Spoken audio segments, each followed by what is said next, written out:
So, yun guys, kumakain ng aming mga chikiting gini, oh. Oh, yun, masarap daw. Yung pinaglutuan ko mga kabisay. Oh, yan na lang ang natira.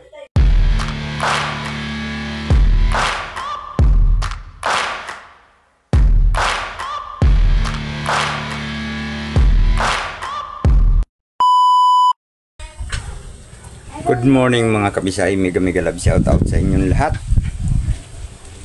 Panibagong umaga, panibagong vlog.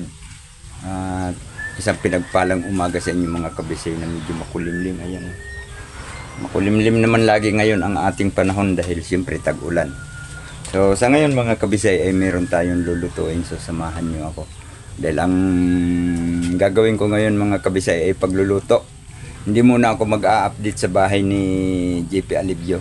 Pero next upload ko, yun ang mga ginagawa namin doon sa taas. Sa ngayon kasi may iluluto ako mga kabisay. Gusto ko ring ipakita sa inyo ang sarili kong version ng pagluluto ng tulingan with talong na ginataan. Alright, let's go!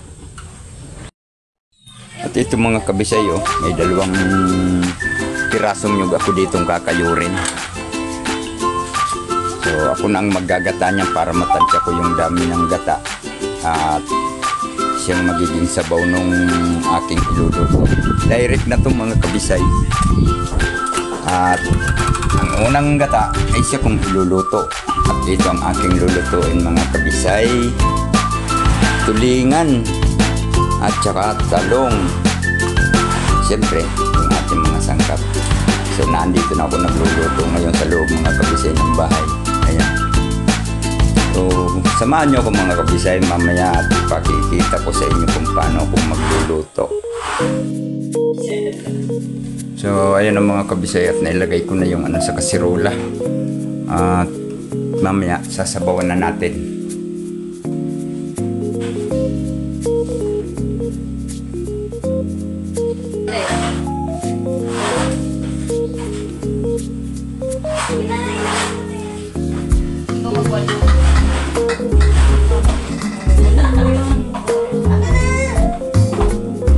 At ito ang aking isasabaw mga kabisay. Ayan, yung pangalawang gata. At syempre, may reserva tayo ng unang gata para sa pangluto sa kanya. Ay pampaano na talaga. Final. Kung sa pagpipintura pinaka-final na yun. Yung unang gata ang siyang ilalagay.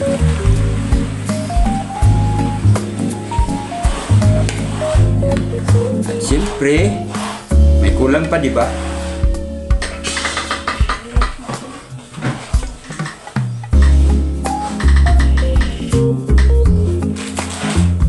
Ito ang kulang mga kabisay. Asin. Lagyan na rin natin ng asin para in case mamaya kunti na lang ang ating idadagdag. Yan.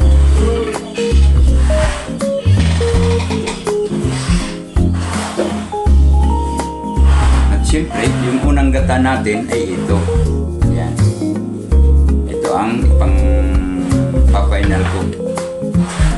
Tapos, isasalang ko ng mga kabisay.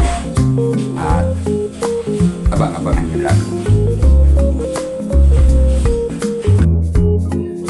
Ayan mga kabisay at nakasalang na. Doble saing na yan. Ay doble salang na yan mga kabisay. Ito yung ulam. Ayan. At ito naman yung ating kanin. Pinagsabay ko na ng salang mga kabisay kasi medyo na-delay yung aking pag-ano ng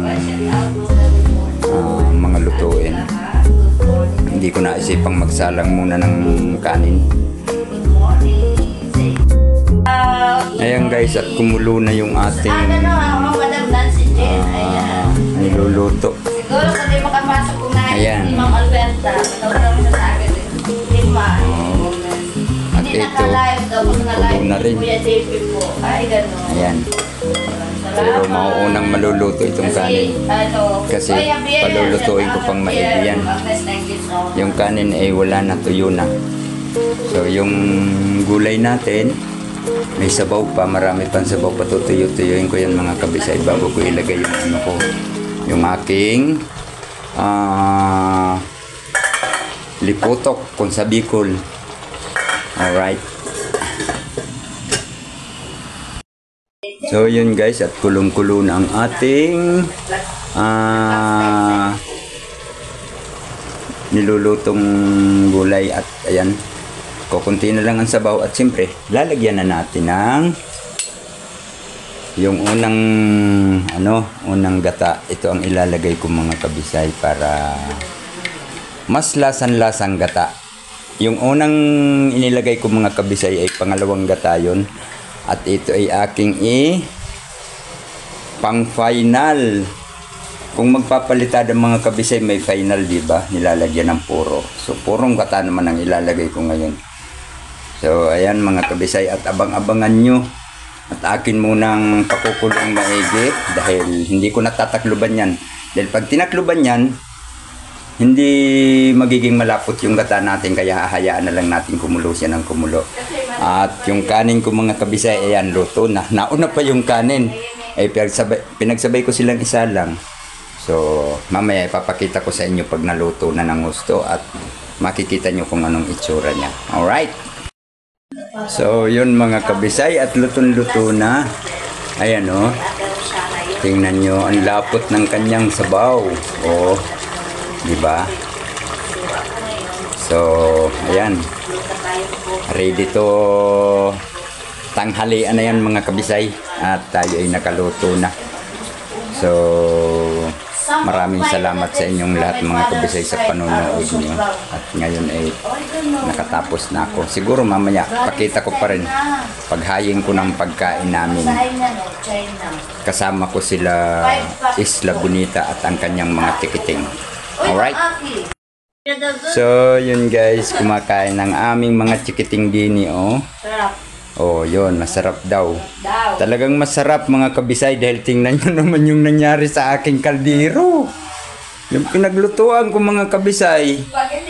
Oh, yan na lang ang natira. Diyos ko po.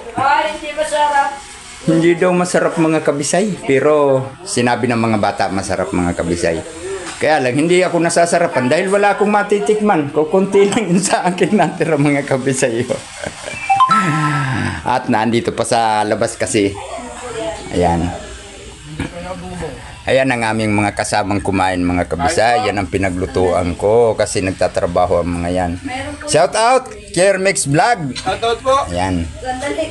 Nagsisikain sila at ito naman ang aming Isla Bonita TV guys. Ayan, nagla-live siya kaya hindi ko masyadong nilalakasan ang boses ko dahil naririnig doon sa kanyang live.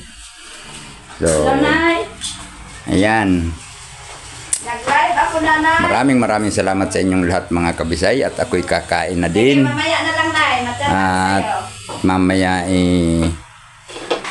siyempre may iba tayong gagawin. Tawag ang telepono. Kaya Alright. tumawag sa Thank you so much sa inyong lahat. Thank you sa mga panonood nyo. May kalab shout out sa inyong lahat. Di ko na kayo isa-isahin. Dahil baka may hindi tayo mabanggit. Maghinanakit pa. So basta, mega love shout out sa inyong lahat. God bless us. Bye bye.